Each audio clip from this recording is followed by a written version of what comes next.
Shut up and sit down.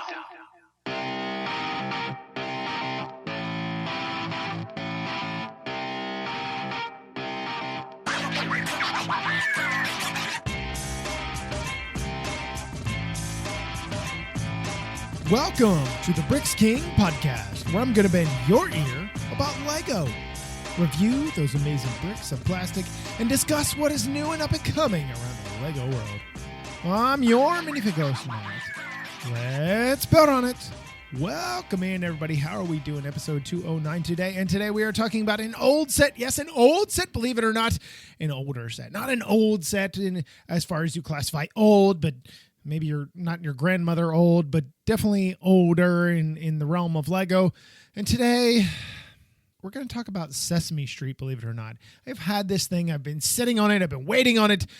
And it came through, and I'm like, okay, we can talk about Sesame Street. Yeah, woo, Sesame Street. So if you're not familiar with Sesame Street, it is I guess it's not an animated series. It's a live action show on PBS here in the United States. I don't know if they broadcast it all over the world or not, but my guess is probably not. So Sesame Street 21324 is the set number. It retails for $120. You can still get it, of course, and it has 1,367 pieces, which is great because it's a decent build as far as size goes.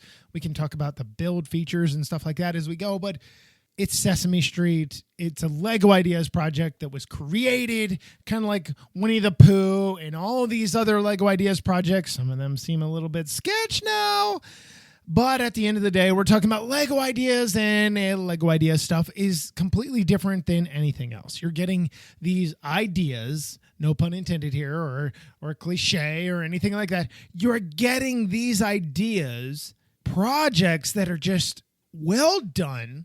And then when Lego designers such as Sam Johnson and his team take over, they really do some really wicked cool stuff. So let's talk about what Sesame Street, or is it 123 Sesame Street, has to offer. So usually we discuss the build and talk about minifigs late because that's what everybody seems to do in the business, right? I want to talk about minifigs first. So what is great about this is you get custom heads for all your minifigs, and you get 5 of them. And technically, you could stretch it to 6 if you wanted to. We'll talk about that one. Anyway, so you get Bert and Ernie. Bert and Ernie come as a pair. They are Lego Bert and Ernie, obviously, in this case, but Bert and Ernie are always together. They're doing their own thing. So Bert, I really like Bert. He also, in the set later, has a cooking with oatmeal book in the set. It does have a sticker. You're like, no stickers. Get out of here. And then you also have Ernie. They're both well done. Ernie has the mini legs, the tiny little kid legs. He's got those super tiny legs. But I've got to admit, they're really well done. The prints are amazing on them. Bert actually really looks like his character. Ernie really looks like his character. Whoever the mold designer was for this has done a fantastic job to make these look as much like their counterparts on television. I'm assuming Sesame Street is still on to this day. Either way, they still look fantastic. The other couple here that we're going to talk about, Cookie Monster. Yeah, Cookie Monster. He comes with his cookies. You know, of course, he's got cookie tiles that are printed. I really like the way Cookie Monster looks. You have Oscar the Grouch, believe it or not, but Oscar the Grouch is more like implemented into the set. He's not really a minifig. He doesn't have any legs. He's made up of, like a lime green minifig head, a lime green ball, and some other stuff that's in there. It's really not the most pretty looking thing. I wish they would have done Oscar the Grouch in a better capacity, but I can't hate on them. Oscar the Grouch is usually in the trash can, so I'm okay with that. But he does have a printed face, although it's smooth. He doesn't have his fur that's kind of textured like Cookie Monster and Elmo that we're going to talk about next. But before we do that, Oscar the Grouch, what you also have with him is he comes with his little worm friend, that has if you've seen Sesame Street, you know what I'm talking about. I don't know what the name of the character is, but the worm dude or dudette, I'm not sure. It's been a long time since I have seen Sesame Street, but it comes on a printed heart tile, which is actually kind of cool because you can actually stand it upright. You know, you have the tail kind of on one end and the face on the other side of the heart. So it actually does look, it really works well for something like that. Elmo, Oscar the Grouch, Big Bird, really good feathering. Do I want to say feathering? Feathering doesn't seem like the right word here, but really good texture of their feathers, of their fur, of that kind of stuff. And it's not overdone. It's not one of those things where you're like, you know what? You did too many layers. It looks stupid now. You have a mix of this is plastic with this. I get the idea of it's supposed to be furry and kind of be, you know, all over the place. You get the idea. But Elmo also has the mini legs, the tiny little kid legs, the super tiny legs, which is fine. Prints are good as well. So let's move on to Big Bird. Big Bird is the namesake that you think of when you think of Sesame Street.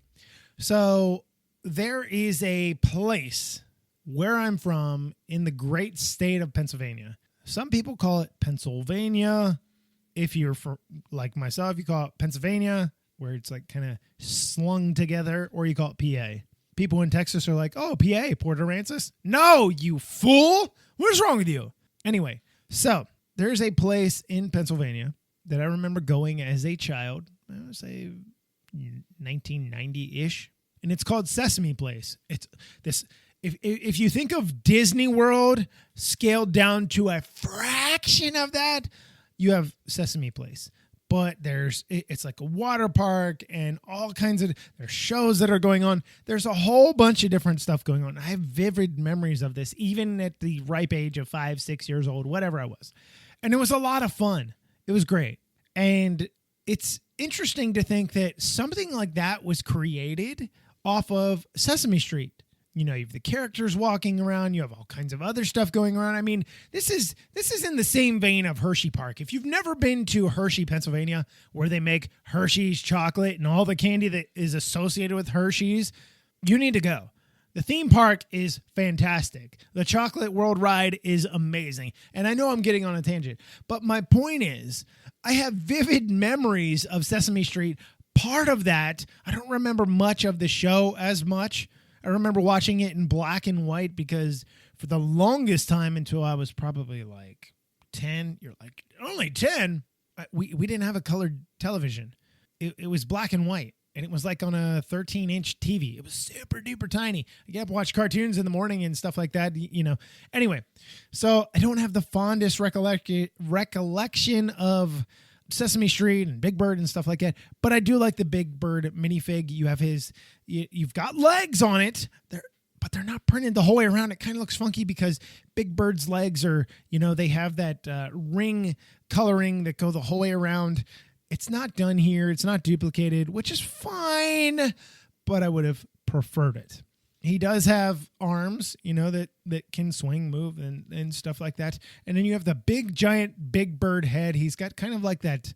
It's not, I don't think it's rubber. I think it's more like a very soft plastic so you don't break his beak because God forbid, that would be horrible. But there is something that I noticed. So I know we've gotten kind of these feathery type arms before where it's just like wings that are stuck into the minifig body. Why can we not, for all you Ninjago people out there, why can we not get a Fuji Dove? Why can we not get a Fuji Dove? I mean, the arms are done. You paint them black and white to make it look like his get up in jail, and you put on a minifig. I mean, head and the body. It's done. Come on. Anyway, always potential. So let's move to the outside of this build. You've got to start outside and move inside. If you don't know anything about this build, it is cut off in the back. There are two little sections that are tied together. You have the bigger section and the tinier section.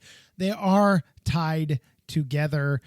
They use plates here, no base plates, which is a great thing.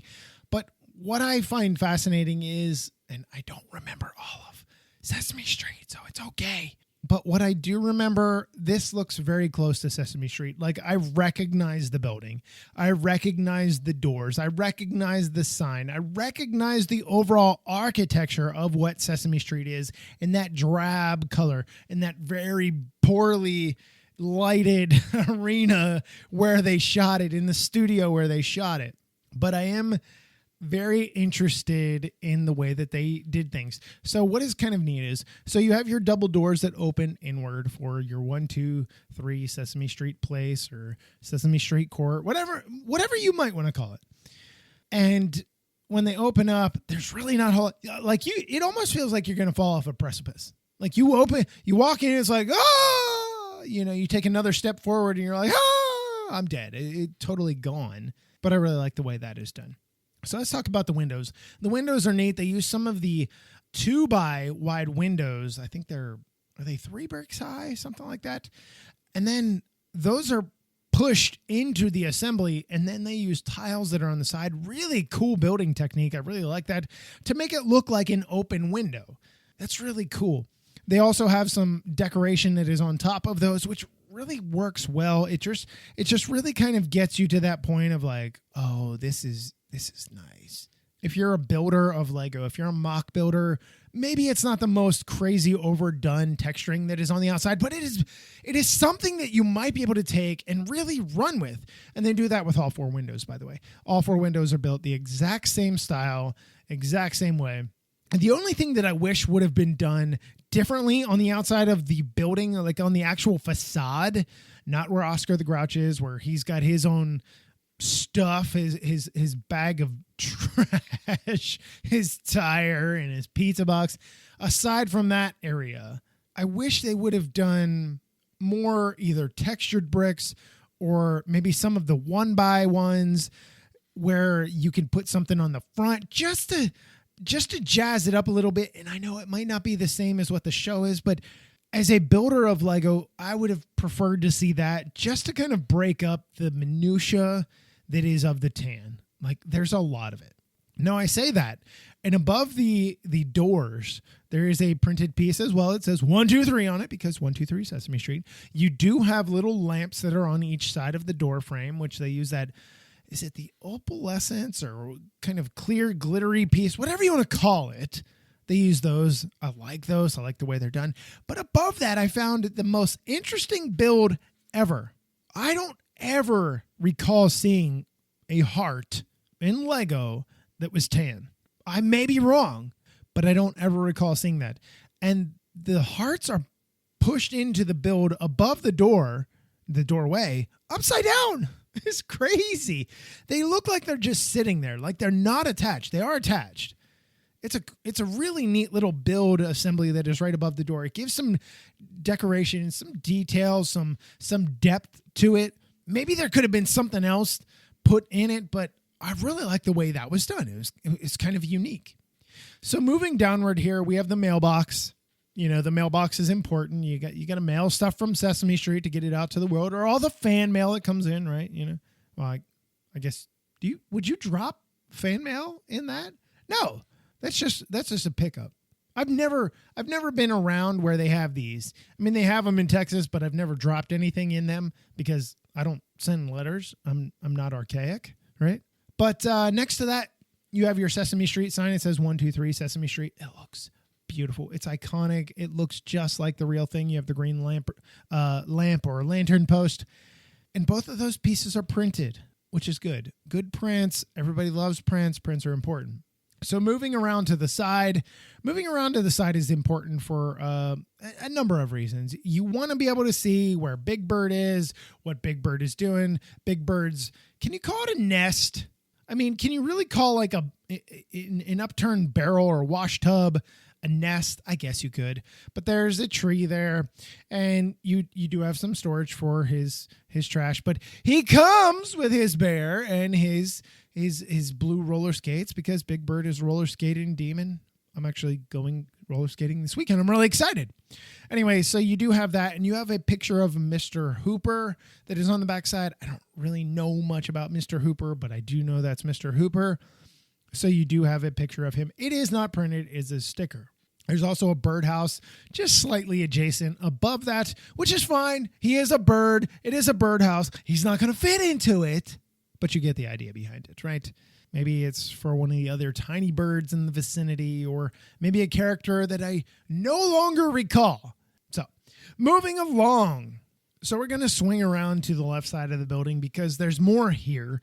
There's a table that's set out with a tablecloth. I like the way that is done. You have another lamp post, but then on the side of the building, what you have is you have this printed idea of a character, and I cannot remember her name. She's so adorable looking, but it's in pink, it's in purple. It's so well done. And then you have this kind of garden of flowers that is popping out. It's a really nice detailed build for the fewest amount of pieces possible. And what is really cool is they kind of use they're not lightsaber bases, if I'm pretty certain, but they are similar to that in the sense of what they look like. They're not lightsaber pieces. They are the 1x2 plate that has a bar on the end, but the way they're distributed here, it almost looks like lightsabers. All I can think of is, you know what? Had they done lightsabers, it would have been magnificent. It would have added way more detail, but it is a nice little build that is here. And you actually do have a fire escape. And it's funny, believe it or not, I was actually talking about fire safety with students over this month because it is the month of October, and the month of October is fire safety month. So make sure you make your fire safety plan. Know where you meet outside of your home in case that horrible thing happens where there's fire. Anyway, so moving along, we have so many other things to talk about. I'm going to try and cut this as short and quick as we can, but there's just too much greatness here. So moving around to the back side, you do have a spot where Bert and Ernie's apartment is. I do like that. You do have the clock. It is not a print. It is not a print. They have their little toy dinosaur there, which is not a printed version of the dinosaurs. You do have other things that are in here. You have a box of paper clips that is on the bed, and you have a picture of Bert and Ernie as well. There's good detail here. If you remember that kind of stuff, it's fantastic. You have a lamp that is on here. You have Mr. Rubber Ducky and the bathtub as well, because that is such an iconic part of being Ernie. I mean, you're in the tub and you're just soaped up. You're playing with your rubber ducky. It's phenomenal. So just to the right of that on the outside of the building, you have Biff and Sully's Construction Company. It is not a print. I wish it was a print. It is not a print. I'm disappointed that it's not a print. It's on a larger tile, which is fine. It's not the end of the world. It's okay. And you have that. And really, that's just there to hide some stuff. But it does its purpose, and it gives more depth, more architecture, more design on the outside of the building. So before we move further deeper into the building or lower into the building, up on if you're going to call it a roof, because the roof is like cut into, it's not straight across, which is weird. I can only assume designers did that to be able to give more play experience to it, and I'm fine with that. But you also have up top, you have a little brick built a UFO. I really like the way that is done. It's really cool. It's probably one of my small build favorites from just about any set within the last year. Really cool stuff. You have some smokestacks that are up top as well, which turns out to be, not, I guess, whatever. There is I'm assuming it's an antenna that is on top. I remember having a giant antenna that ran up the side of my home when I was a child that went way up there and then sprawled out to be able to get any channels we could, because we didn't have cable at the time. And next to that, you have Bert's little coop for his pigeons, where they're stored, and you get some birds that are up there. So you do get some of that kind of stuff. That is nice to be able to get. Again, it comes down to if you're going to call it nostalgia or the more realistic factor or realism factor, that is neat as well. So let's move down on the right side of the build, on the rear, and you get Elmo's space, his room. There's some cool stuff in here. You have the printed minifig head, the clear minifig head that has the goldfish on it with the bubbles. You have a rocket that's there. You have some other pictures that are there. You have a nice lamp build, by the way. I really like the way this lamp was done. I've never seen anything like this. I really thought that was really cool. You get his little bunny that's in there. Nice little bed. We've seen a bunch of different beds done in modulars and other stuff. I like the way this one was done. It's just slightly different, slightly differently detailed. And the little choo-choo train that is going around the bed, well, I guess under the bed, it can't really go under the bed, but they use some roller skates, they use some other pieces here. I really like the way that was designed. It was one of my favorite pieces as far as these super tiny little, I guess if you were going to call them micro builds, it'd be a micro build, but there is no, train of this capacity that you put on a toy track that is this large that sticks up above the footboard. But, at day's end, I really like the way that it is done. So if you're kind of lost what is going on here, if you're looking at it from the very front, when you open those front green doors, those iconic green doors, it is off to the left on the bottom side, on the bottom two windows. If you're looking at it from the rear, it would be on the right side where those two windows are, on the right side of the opening green door. So there's some cool stuff that is here. I really am a fan of the way this was done. I thought it was kind of neat. And, it's just different. It's a fun little section of the build. And Elmo is such an iconic character that, you really cannot go wrong. So moving across, you have some open space here. And on the open space, what you have is a picture that is up on the wall, a bulletin board, and they use the kind of inset panel piece here with a sticker, and it's got different things that are going on it. You've got Dear Joan, you've got 1, 2, 3, you have other characters that are on here. I'm assuming that's Cookie Monster and Elmo. You also have I cannot remember the purple dude's name. Oh my goodness. And then you also have your phone here. So you've got some stuff here that is really nicely done. Different things that, are sharp looking. And above that, you have the kind of the bell that rings. I do like the way that is done. And just, using the cherries and stuff, getting that idea behind it. It's nice. I'm a fan of little tiny details. And again, I don't remember all of Sesame Street. I don't remember the inside and the outside. The model builder of this, the Lego Ideas creator of this, kudos to you, dude or dudette. I have no recollection of that depth of detail from Sesame Street. Maybe you pulled source material, and I'm sure you did, but holy cow, there's some detail here that I don't even get. And I'm not it's not like I'm a giant Sesame Street fanatic like I am with Ninjago. And I'm not even on the fanatic level of Ninjago like some folks are. Anyway, back to the build. Let's talk about the other adjacent building that is here, because there are other things here to discuss. All right, since we started on top with the other section of the build, let's start on the top here.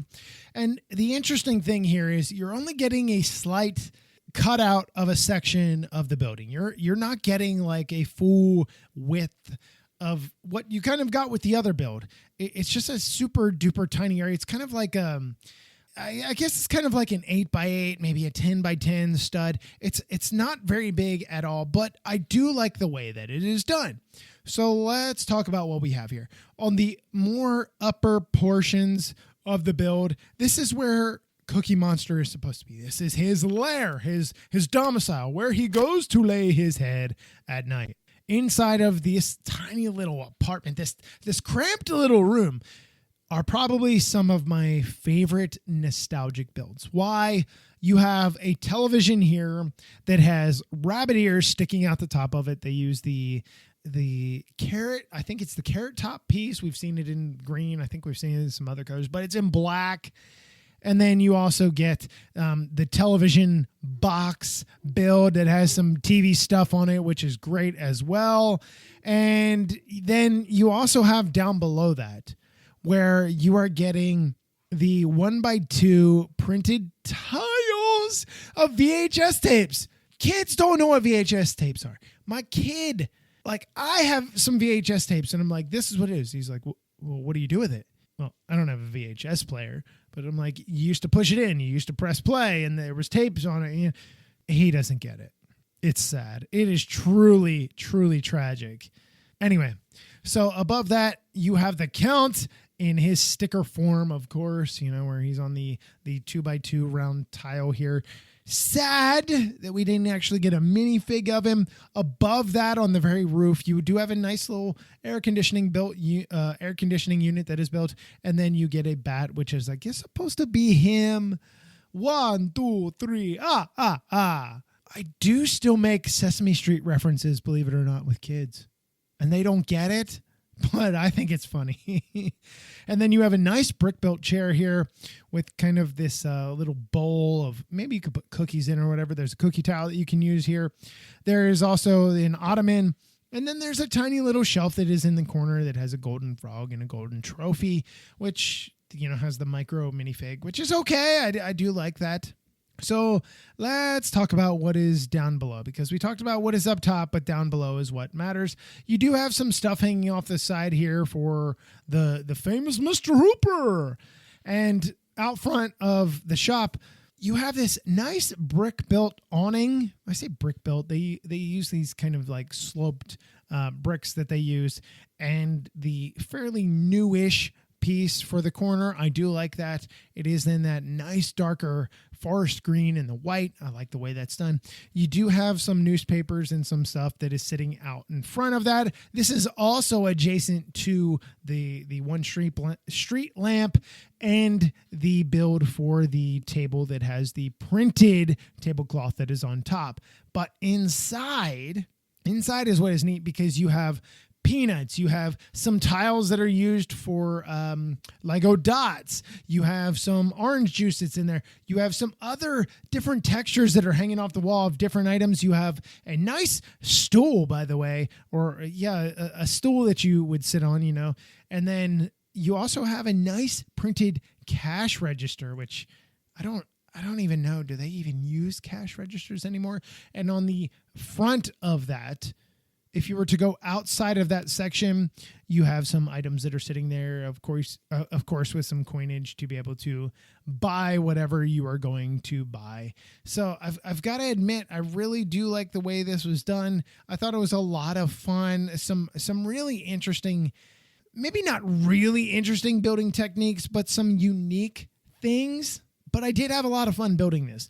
The minifigs are probably my favorite. I don't remember a whole lot of the nostalgia factor with it. Like I don't build this and I'm saying, oh my God, I remember this. Oh my God, I love it so much. There are only a few things that I remember from my childhood that could really get me to that level. This is not one of them, but minifigs are nice. The build out is nice. I would have preferred the secondary build to be bigger or maybe closed off a little bit more, but then there's some of you are going to be, oh no, it's perfect the way it is.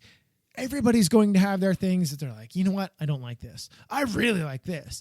And my things are going to be completely different than your things or the person 5 houses down the road. Everybody's going to have a different experience or a different feel for this set. The question comes down to, is it worth $120? We are getting ready to roll into the holiday season. We have, another week and a half left of October. We're getting ready to roll into the Black Friday shopping season here in the United States. I don't know if they do that in Europe. You're getting ready to roll into Christmas sales and stuff like that. There are all kinds of opportunities to be able to pick this up. There's rumored to be another double VIP opportunity. You guys could jump in on that and do, buy this and get double VIP points for something like this. I mean, that's good pointage. It's good points. So at day's end, I do like what this is. I would have preferred to see Oscar as in minifig form, even if they made a trash can, attach some Technic pins with his arms to the outside of the trash can, made his head a little bit bigger. I would have been happy with that. I know it's not probably the best form, but I would have been happy with that. Or maybe had him sticking up a little bit further with arms hanging out. There's got to be a way that can be done. Elmo's smile in this creeped me the bejesus out, dude. His smile in this, I was like, your eyes are way too big for that mouth. I appreciate it, but you totally creep me out. Aside from the fact that the small build on the side, the secondary build is tiny, I would have preferred to see a bigger build, but at day's end, I can't complain. It's a nice set. Is it worth $120? That's what you're asking. Is it really worth it? If you can get it during a Black Friday sale or get double VIP, go for it. Most of you probably already have this. It's been sitting in my in the pile for a little bit. I've been waiting to build it, the right opportunity. And yeah, so we're here. So at Day's End, I do like this set. It does hit nostalgia factors with me to a certain degree. Hopefully it does for you as well. If it doesn't, maybe you pass it on and you move on to something else. There are plenty of other things in the inventory to build over the past however many years if you're behind. So that's going to wrap up this episode 209. And until we meet again, I'm your minifig host, Matt. Let's build on it.